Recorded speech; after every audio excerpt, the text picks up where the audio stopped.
I think that at the end of the day, we're going to come out stronger, healthier, more creative, and ultimately more viable going forward because of what we're having to go through right now to figure out how to really provide the best transportation experience to our customers.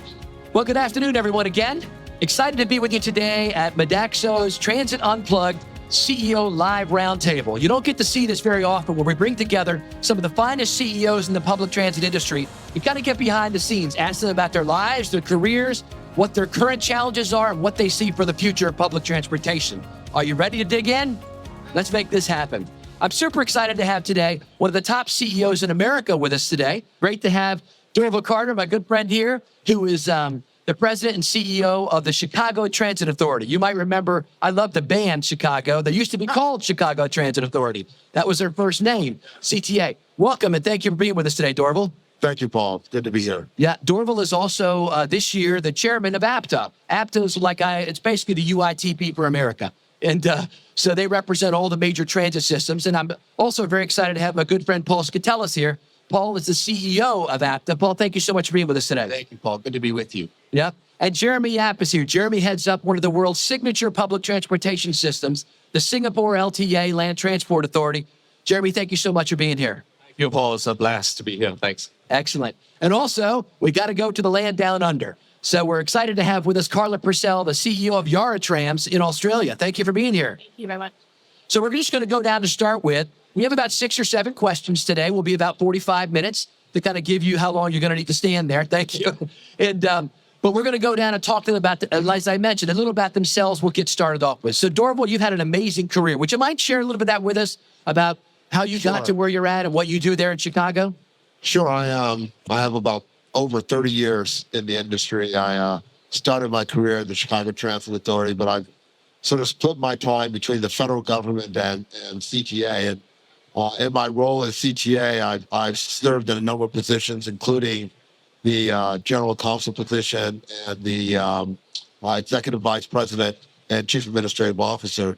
But I also have a past with the federal government where I've served as both a career employee, where I was the regional counsel and assistant chief counsel, and then under the Obama administration, I served as the chief counsel and then ultimately became the chief of staff to Secretary Anthony Fox.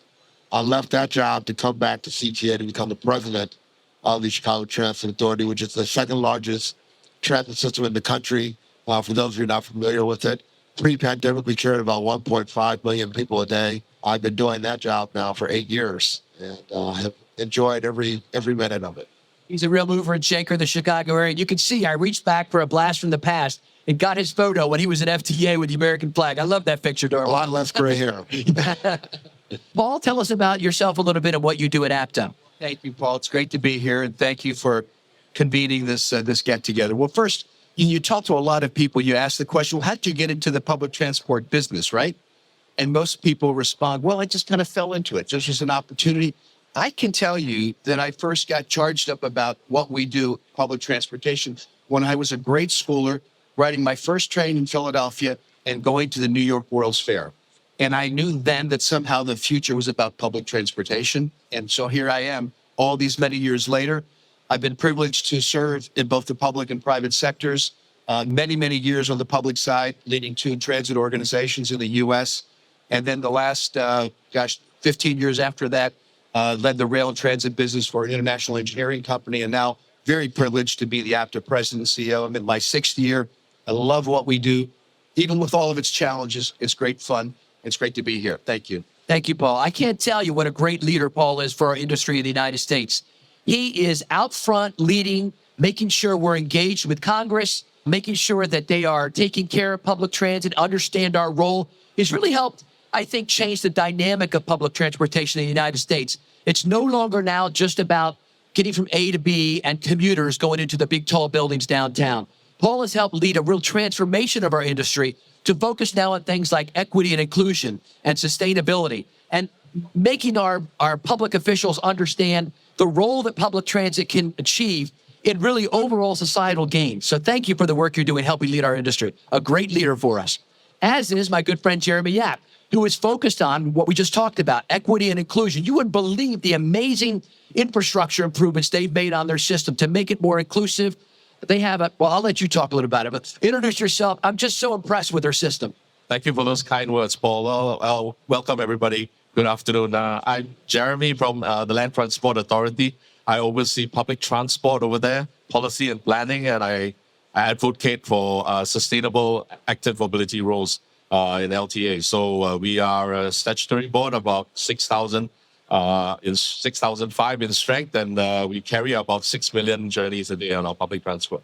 That's good. We're going to have you dig into that a little bit in a few minutes. All right, Carla, tell us about yourself a little bit, your new role, and what you do at Yarra Trams. Yeah, sure. Good afternoon, everyone. My name is Carla Purcell. I'm the CEO of Yarra Trams. And prior to this, I was the Chief Operating Officer for the past 5 years.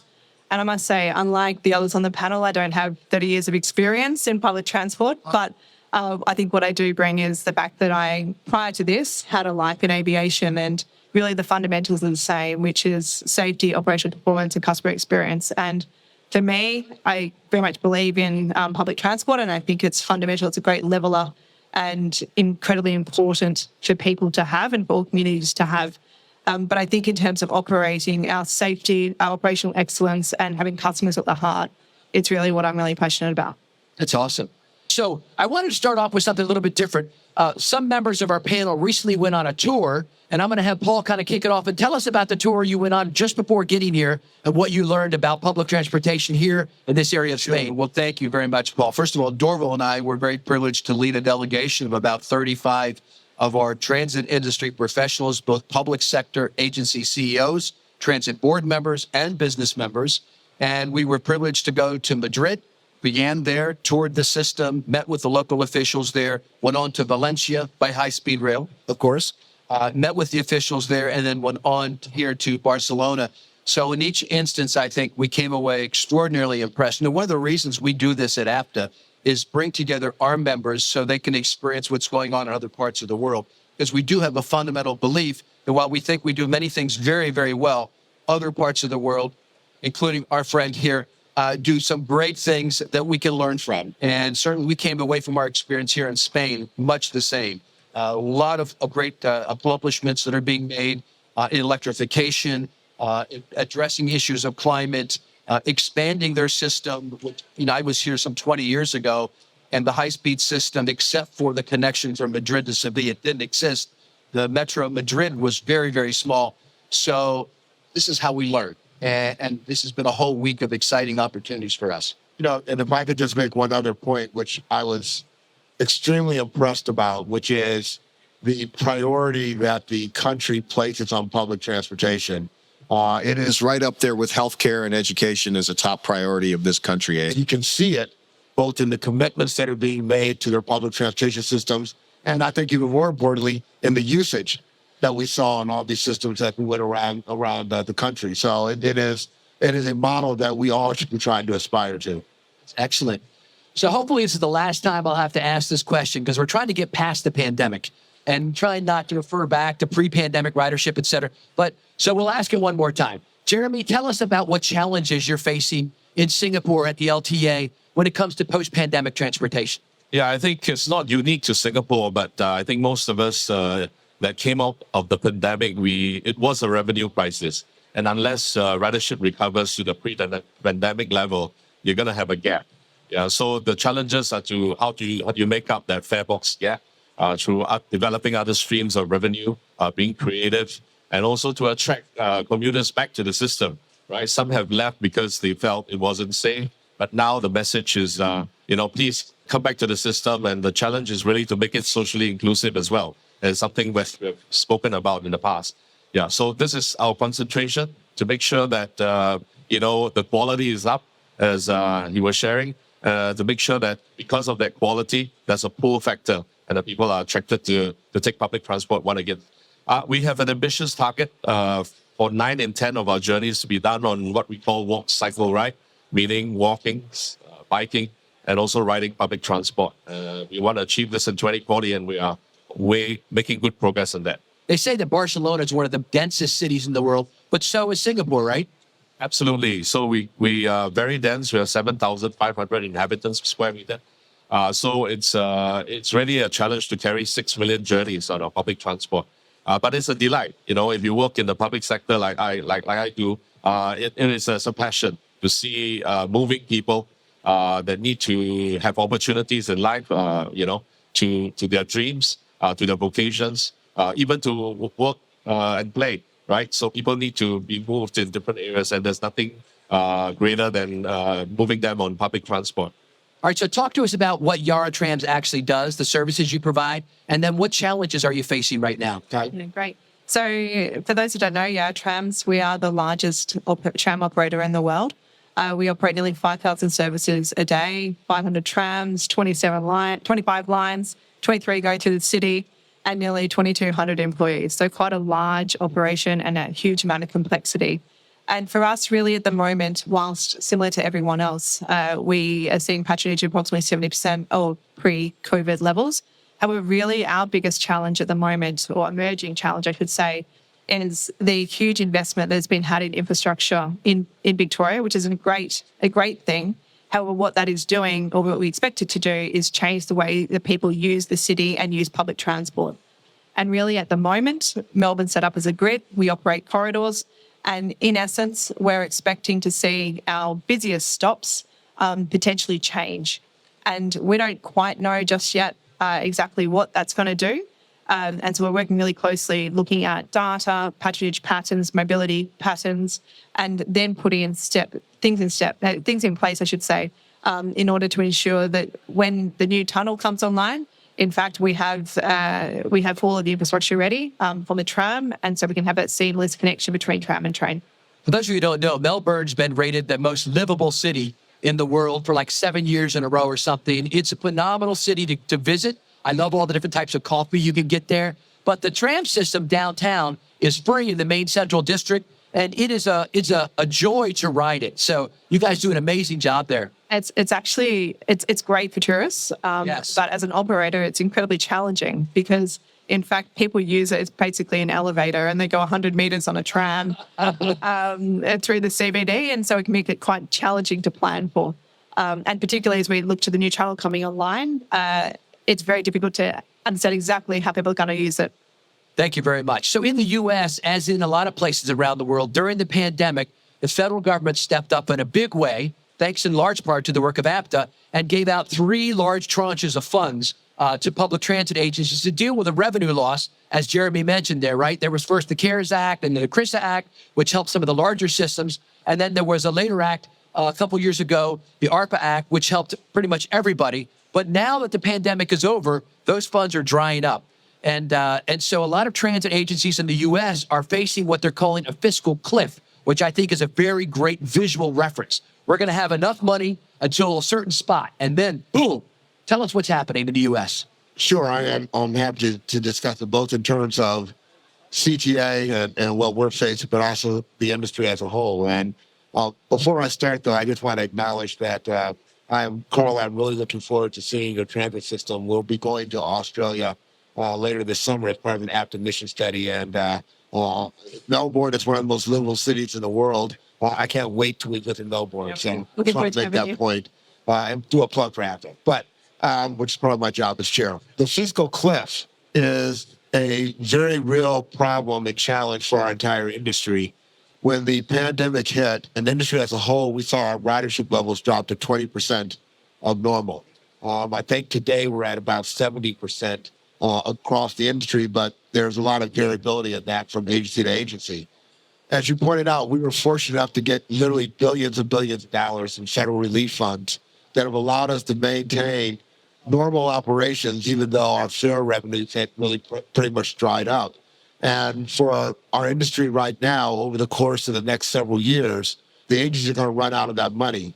But as I indicated, as an industry, we're only back to 70% of our pre-pandemic ridership, which means there's a gap that we're all facing that we have to find some way to fill. In CTA's case, by the end of 2025, we're facing a $500 million deficit.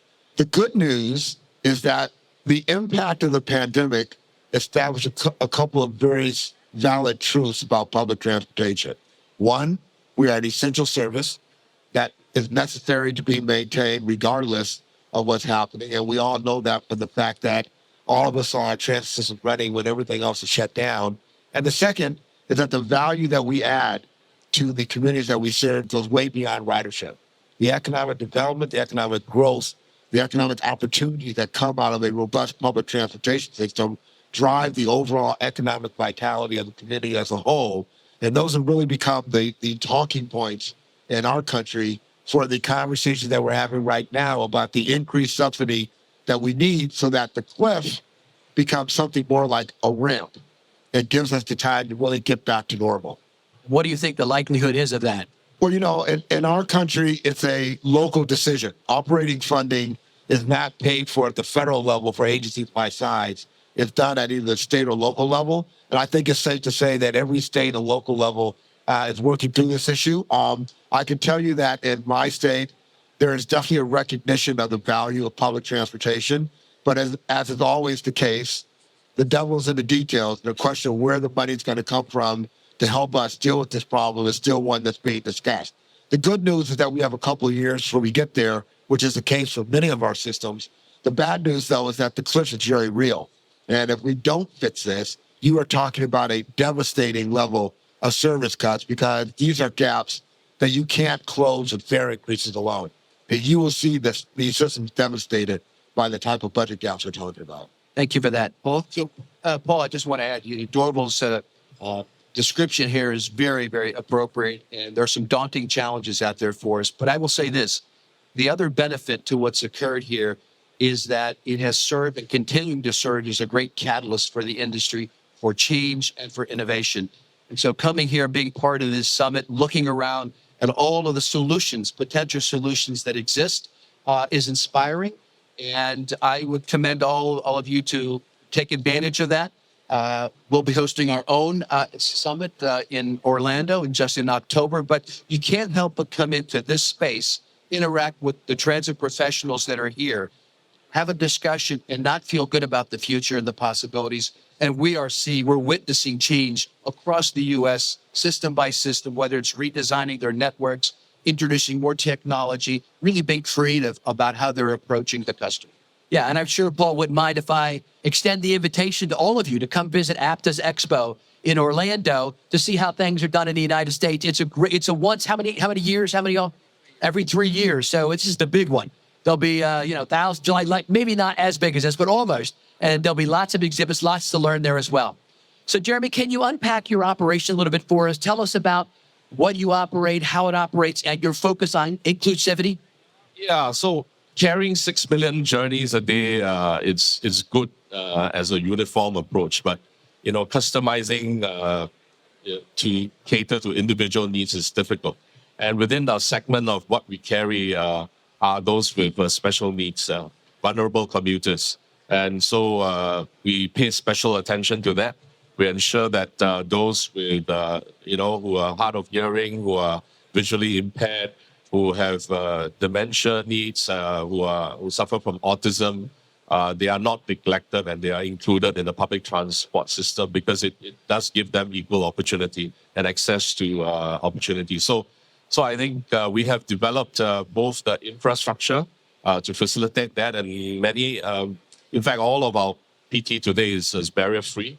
But I would say that the softer side of things, the hardware, is important because that is something that we are, training our commuters on. We are also training our PT workers on.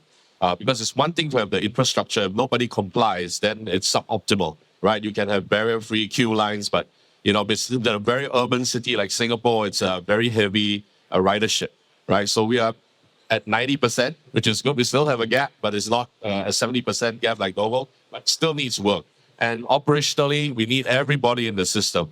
And it takes us to especially design it, not just for the mass commute, but for those with special needs that we train our commuters to do that. So they are the Tell us untapped about source. that program. Yeah, so we put them through a course. We have almost 6,000 commuters who are trained online, and we deploy them. They are called our caring commuting champions, right? So they are certified. They become the untapped resources in addition to the public transport workers out there. They are everyday commuters who are willing to lean forward. So we teach them the rules of engagement. how do you approach a person with visual needs, hard of hearing, and all that. And then they feel equipped, and we help them on their way by facilitating some deployment. And so it's worked very well, and we see that a lot more with special needs, sometimes even invisible needs, have now been included in the system. Many of the needs going forward in an aging population like ours, we'll see more and more of that. And so we need more effort in that area. It's wonderful. I think everyone knows. I spent a lot of my career in paratransit. I, for 5 years, worked at WMATA, where Randy's at now, running their paratransit system as a contractor. And I really believe the role of public transportation, obviously, it's even bigger in the lives of people who have special needs, who have some type of disability. So we have to make sure that we put our best foot forward and lend an extra helping hand. And that's what you're doing there. I think it's wonderful. The work is, if you haven't watched the episode of Transit Unplugged TV, not to push it, but I just want you to see that. See what they do visually. It is phenomenal. I haven't seen it anywhere else, what you do, anywhere in the world. I visit a lot of places. You guys are amazing. Tell us some about what's happening in Yarra Trams right now. Yeah, I think what you're saying, Jeremy, is really interesting because we talk a lot about getting passengers back on board. But actually, I don't think patronage will be the same as what it was. Actually, what we have to do is attract new passengers and attract people who previously weren't taking these trips. So we can't keep targeting commuters because there is an acceptance of working from home. And so how do we attract new people or people who can't travel in order to get them on board to get the patronage levels up? And very much that's what we're focused on, is creating the new trips for people. And so looking at those who may have accessibility needs, and we've done an extensive program training all of our frontline staff in addressing hidden disabilities. And we're doing a piece of work at the moment rolling out Netherlands, which has, I saw actually on the Barcelona stops when I was catching the metro.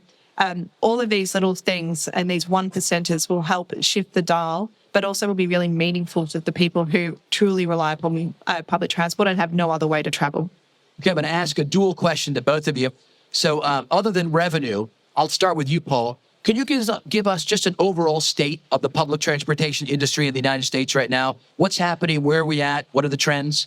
Well, you said a moment ago, we don't want to keep talking about the pandemic. It's behind us. And in fact, I think it's May 11th that our president declared the pandemic being over.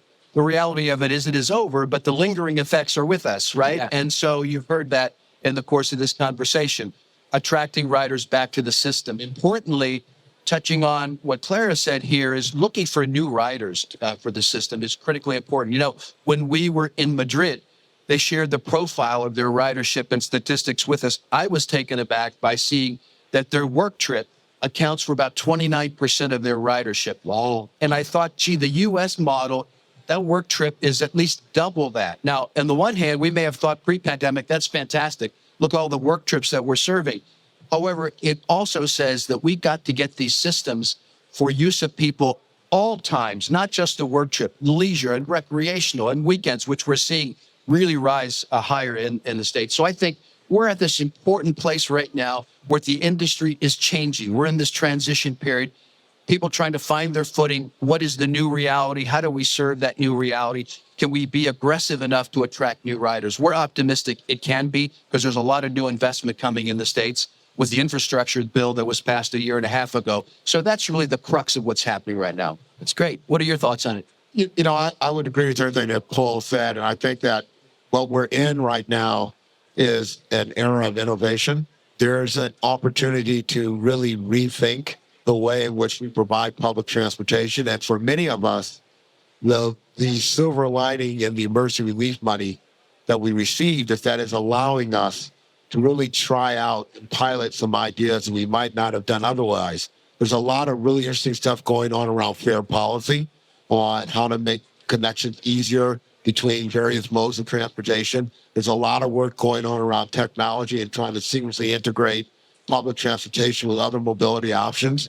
There's a lot of work around microtransit and creating, some unique forms of transportation that meet a different need or demand than what we traditionally looked at as our role in the public transportation system. And so I think at the end of the day, what's the saying, what doesn't kill you makes you stronger? I think that at the end of the day, we're going to come out stronger, healthier, more creative, and ultimately more viable going forward because of what we're having to go through right now to figure out how to really provide the best transportation experience to our customers. And Dorval, do you feel like, from your perspective, really the context in which public transportation operates has changed for the better, that we really are now being seen as an essential service, as like schools, parks, and other things like that? So the government agencies are saying, okay, we're going to kind of elevate the view of what you do. Yeah, and I think that the place where that voice is being heard the loudest is in the business community. Employers want their employees to have options to get to work. Even with the new work at home realities, there's still a very lucrative opportunity to recruit and retain talent by providing them urban environments where they have transportation opportunities. So the mobility and access issue is playing a vital role in how businesses are looking at communities. Elected officials hear that and recognize that, and that really has been a sustainable part of our overall political strategy for how we need to get and how we will ultimately, I believe, get the funding that is necessary to keep us operating at the correct levels. Thank you for that. I think we saw a good summary of the state of the industry right now across the world. Now we're going to shift our focus to technology. Jeremy, you have one of the most advanced technological systems in the world. I'm looking for the future, though. So you've got a lot of technology in place right now. Let's look 1 to 3 years into the future for the LTA. What type of technology do you think will most impact your operations there for good? Well, I think in the area of artificial intelligence, not just ChatGPT, which everyone is talking about, but really in the area of operations and maintenance, because these ability to develop sensors that tell you the state of the condition of the operating assets. We sit on a very big base of assets because we basically own all of the assets. So there's about 80 billion worth of assets that we sit on. And so it behooves us to be able to have a system to monitor the asset health. And artificial intelligence helps us to do that. Sensors helps us to do that, to put together the data, to give you a forward view of what's happening to the assets so that you can time your purchase, you don't sweat your assets. The good thing about coming out of the pandemic is really that we can actively shape the demand, right? So with more data out there, we can tailor the offering so that we don't have to sweat the assets going into, let's say, the central business district. Now it's more evenly spread. Travel is more local. Paul was talking about the opportunities. So we really have opportunities to shape the demand, right? And adapt our offerings to that. So technology allows us to do that. The other one is, of course, autonomous driving, right? So we are also in that area as most cities are. But it gives us an opportunity to, not just in the final state of level 5 autonomy where you take away the driver, which we need to transit to because we will have union issues and all that about current drivers and their plight. But it is also about assisted driving. What can AV do in the meantime to make the job of the driver easier in assisting him to drive? I think those are the transition milestones that really can enhance the industry, and give some career development aspects to drivers, and to attract them back to the force. That's interesting. Well, can I ask you a specific question? He brought it up, and feel free to tag in on it. And that is, where are we at on mobility as a service? Remember, prior to the pandemic, it was the big, zeitgeist moment for mass. Remember, it started with the WIM app, and in the Netherlands, I think it was, and everyone was talking about it. And then during the pandemic, it kind of went down. And I was talking to a guy from one of the biggest mass companies in the world the other day, and he said, "Mass is dead. Long live new mass." But new approach to that. So I thought that's a pretty good approach. What's going on with mass now? You're exactly right, Paul. That certainly before the pandemic, that was the dialogue almost every single day. In fact, we led a study mission across Europe and into the Netherlands just on that topic. I don't think it's dead if you think about it in the broader context. And this is what I think is the discussion and some of the actions going on in the U.S. in particular. That is thinking of themselves and their communities as a mobility provider and integrator, not simply the bus company or the train company. And I think more and more that's not left us. Those notions are with us. They're in the actions that the agencies are taking. So we may not refer to it every single day, but the agencies and operators have adopted that thinking already, and that's already moving forward. If I could just add one comment to what you asked a moment ago about technology, I think I agree with what's been touched on here, this generative AI. We convened a seminar for our agency CEOs just 2 weeks ago, and it was an eye-opener in terms of the implications of AI, what it can mean. One area that we didn't touch on, which I think holds great potential, and this is the issue of project delivery. I mean, one of the focuses in the U.S. is this perhaps reveals a weakness. Hey, can you guys build these lines cheaper and build them faster than what it takes to deliver a new metro or a new light rail extension? And I think AI, again, with the data analytics that Dorval talked about, really, if we're smart, we're going to look at that and help us design our plan and implement our plan much quicker and with an eye towards budgets that perhaps we haven't gotten totally a handle on in the past. Yeah, I would agree with Paul. I don't think mobility as a service is dead. I think mobility as a service is evolving. And the truth of the matter is it is evolving right along with the public transportation industry as we start to understand what the new normal is going to be and ultimately how we can best serve that new normal going forward. So to me, it's become one of a number of tools that we need to look at and we need to integrate into our mobility ecosystem that allows us to effectively deliver what the customers want. Thank you for that. That's really good insight on how AI can help us. Jeremy, let's talk about contracting for a minute. You're one of the transit agencies who do it right, in my opinion, and value the contractors, your partners who work with you to provide that service and work very closely with them to deliver top-level service. When I was there, I got to meet with the general manager of Go Ahead in Singapore, who operates, I think, 450 of your buses. Talk to us about that model some and how that's working. Yeah, so in Singapore, we divide up the bus market to make it contestable into several packages, 14 packages, and we put out a contract. And it's basically, if you understand the concept of gross cost, so basically we pay for the running of the service. And the operators, actually, because we own the assets, we own the garages and depots, very much as, the operators just show up and operate and maintain the assets. So that's worked out quite well. It's a good contestable framework.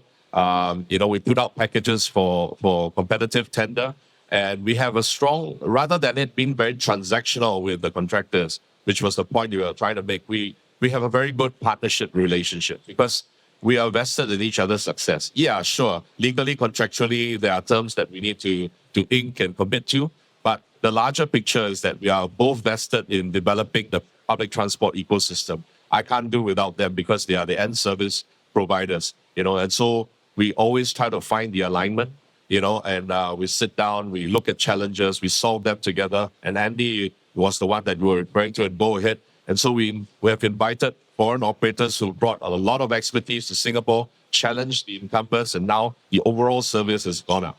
Yeah, so we're very happy with that, and it's worked out really well. So 2 more questions. This one is a future question, future looking. I'm going to ask you where you see your service going in the future, et cetera. And then we'll ask you, what is good happening right here today? What's the best thing happening in your system today? So let's look at the future, and then we'll come back to the present. I'd like to start with you, Jeremy. You have so many great plans. You're building and growing your line so quickly. Tell us about what's coming for the LTA in the next few years.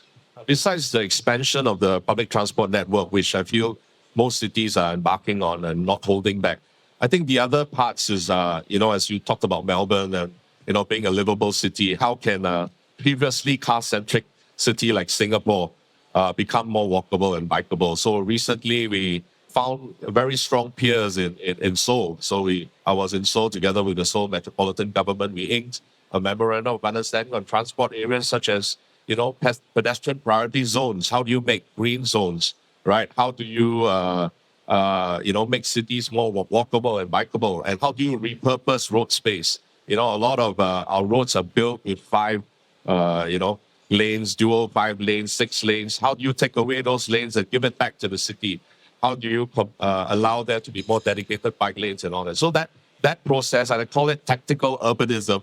You're aware of that. Tactical urbanism. That's a great term. So that is something that we need to pivot and quickly adapt to and experiment with, and then lock in the gains, right? And it doesn't take for us to dwell on it forever. If it doesn't work, we move on. But these are the areas we're looking at. So, we're endeavoring to make Singapore full of friendly streets, we call them. So these are streets where cars only travel at 20 to 30 kilometers per hour. Lots of areas are pedestrianized, and so it's more walkable and it's safe, right? And that's how our towns and the cities should be. They shouldn't be, zones where we have poor air quality and high car use. So that's something that we are preoccupied with and keeps us awake. How about at Yarra Trams? What are your plans for the future? I feel like Jeremy just stole my answer, so what he said. But I'd also add that I think the expectations of passengers have really changed. So their appetite for disruption and for a subpar experience have really reduced. And so really our goal has to be getting it perfect every time and making sure they have a really good experience. And so that is from every touch point along the journey, from the pre-planning to on the tram through to afterwards. And that's a really challenging piece to work through because there's so many different variables. Some are in our control and some aren't. But I think that's definitely going to be a place where we're going to spend a lot of effort and put a lot of time in order to not only raise the number of people on trams, but also making sure that people come back time and time again. You may not know this, but public transportation in the U.S., rail transportation, really started in Chicago in the 1892 World's Fair. And now they have an amazing system called the L, which is elevated trains. And it's really one of the amazing legacy transit systems in the U.S. If you've never had a chance to ride it, I encourage you to. It's so fun. I just love rail. It's fun. So, but tell us what you have planned for the future. You've got a great past. Let's talk about what's going on in the future. Let me answer both the questions. I think you're absolutely right. The L is a iconic 125-year-old system that if you ever get a chance to ride it, I would encourage you to do so. We obviously have some major rail projects that are underway over the next few years. We have a modernization project, which is a state-of-good repair project that we'll be completing in a couple of years. That's a $2.1 billion project. We also have an extension of one of our lines, the Red Line, which will be funded in the very near future. And that's a almost $3 billion project that's going to really, in some ways, complete our rail network to cover all portions of the city all the way to the border and beyond. But the future, if you were to ask me right now, the future is bus. I love that. Even though I love rail. Both in terms of electrification, which is something that if there's one thing that I've heard since I got over here in the past week, everybody's talking electrification. The second is, as we deal with the new normal and we talk about the flexibility that we need to meet the future needs of our communities, bus is going to be the target for that. So whether it's new dedicated bus lanes, whether it's bus rapid transit, or whether it's the ongoing electrification of your bus system, I think you're going to see a lot of activity on our bus side of the house, even more so than on the rail side. And I'm excited about what we're going to be able to do in Chicago in that area. And I'm looking forward to a complete revamped bus network that's going to be reflective of what we're seeing the travel patterns look like today, which are very different than what they were 3 years ago. All right. That's a great answer. And actually, I lied. I'm going to do 2 more questions because you just made me think of something that I'd like to hear everybody talk about, and that is sustainability and the role of public transportation sustainability. In the U.S., I mentioned prior to COVID, the zeitgeist moment was mass. Right now, if you had to ask me, based on who I'm here, and I want to hear what you have to say about this, Paul, it's hydrogen-powered buses. That is the zeitgeist moment right now in the U.S. Everybody's been moving toward battery electric. And of course, hydrogen buses, you go over and look at them, they do have batteries in them. They're just getting their source not from the grid, they're getting their power from hydrogen, and only water comes out the tailpipe. Paul, what are your thoughts on the role of public transit and sustainability? Any comments you have on just overall what's happening there? Well, certainly, I think what Dorval shared with you, I totally agree with. Just quickly on the issue of sustainability and electrification, which we saw quite a bit, this past week traveling around Spain. Every public transport provider is really pushing very hard advancing electric battery buses. At the same time, they're deploying and experimenting with hydrogen fuel buses. I think that is the trend that's already begun in the U.S., and that will continue because most are hedging their bets. They're saying it looks like it's electric battery. That's the ultimate winner, but we're not 100% sure. You want to make sure that we're looking at all the possibilities. I think that's how it's going to go over the next 5 years before that settles out. But what I will say, though, is I think we're in just a really advantageous spot. I'm going to talk U.S.-centric now, and that is people are recognizing the power of public transportation and how it can address so many of our societal issues, not only the issue of mobility, not only addressing climate, but addressing equity, and knowing that we've got to provide services and a network of services in public transport that meets the needs of people doesn't exclude people, really provides for opportunity to grow the economy and make sure that people can lead meaningful lives. That's becoming clear and clear every day in the States. And I think it's an opportunity for us as public transport to capitalize on that. Absolutely. We need to stake our claim on that and see that as the new normal for what public transportation means to our communities. Jeremy, I know you have a great commitment to sustainability. Talk to us about that. Yeah, the good news for us is, we have our emissions have peaked from the transport side of the house. So power industry were the heaviest emitters. We are third in the list, and we peaked in 2016. So it's on the way down, but we're sparing no effort because I think the two key planks, two key levers are really to get a walk, cycle, ride mode share really high up there, 9 in 10 journeys by 2040. That's one of our key strategies. The second being electrification of the fleet, and I think we're pushing quite hard. The LTA has taken over the what we call electric vehicle charging framework. So we partner with the private industry to put out chargers. 60,000 of them will be out there. So private cars, we're moving them aggressively. Now about 30% of new registrations are EV already, and 42% are hybrid. So we're on our way. And so on the public transport side of the house, by 2030, 50% of our bus fleet will be electric. But as Paul says, I think, and Dorval says, I think we need to look at picking the winners, right? You want some resilience in your system. So putting all your eggs in one basket as far as electricity and the grid is concerned is not a wise decision. So we still have our 40% of cleaner energy, diesel hybrids. But we're looking at hydrogen. But at the moment, where we stand in Singapore, we don't see the infrastructure and the ecosystem for green hydrogen very mature. It's still quite nascent. And so it's very at its experimental stage. Are there any other type of energy sources you're looking at? Primarily electricity and electrical and looking at hydrogen. Yeah. Okay, very good. How about at Yarra Trams? So trams are very good because we are all electric. However, what I would comment on is that from our perspective, we have also installed solar panels at all of our depots, and so that we are operating not only in the trams from a sustainable perspective, but also in the way that we operate our business. And one of the things that we're currently exploring is, in fact, putting basically what we call neighbourhood batteries, whereby we can look to power, areas or communities around the depots in order to provide sustainable energy to those communities as well.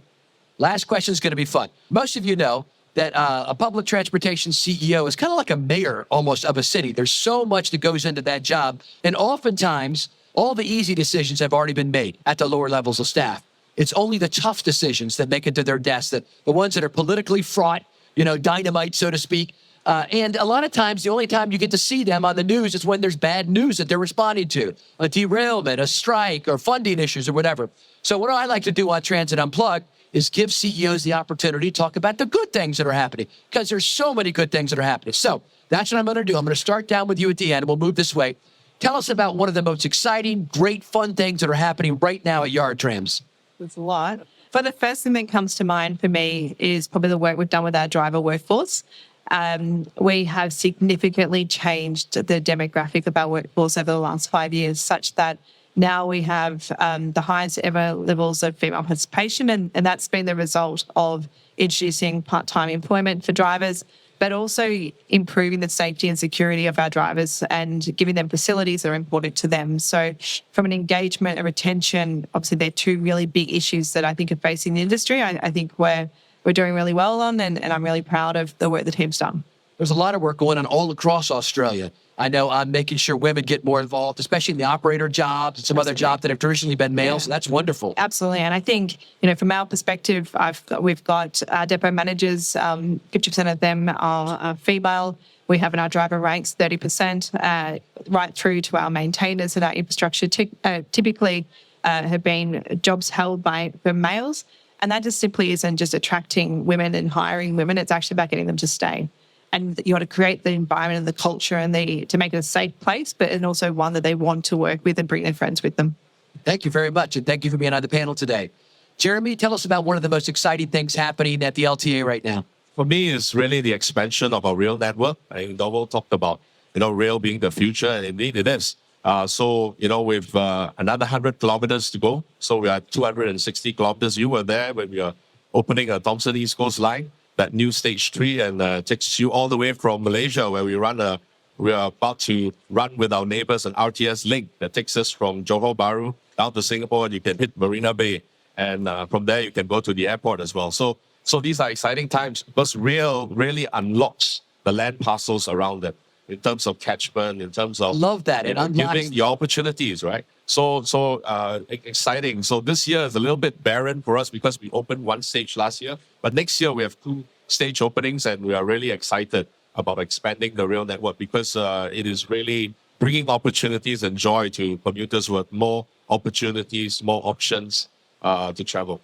And that really is a focus in Singapore. Joy. Talk about just a little bit about that. I really found that interesting as a city that you're focused on that. Yeah, it's about delightful journeys, right? It's about having joyful trips. So we focus on the experience. And the experience doesn't just come from good infrastructure.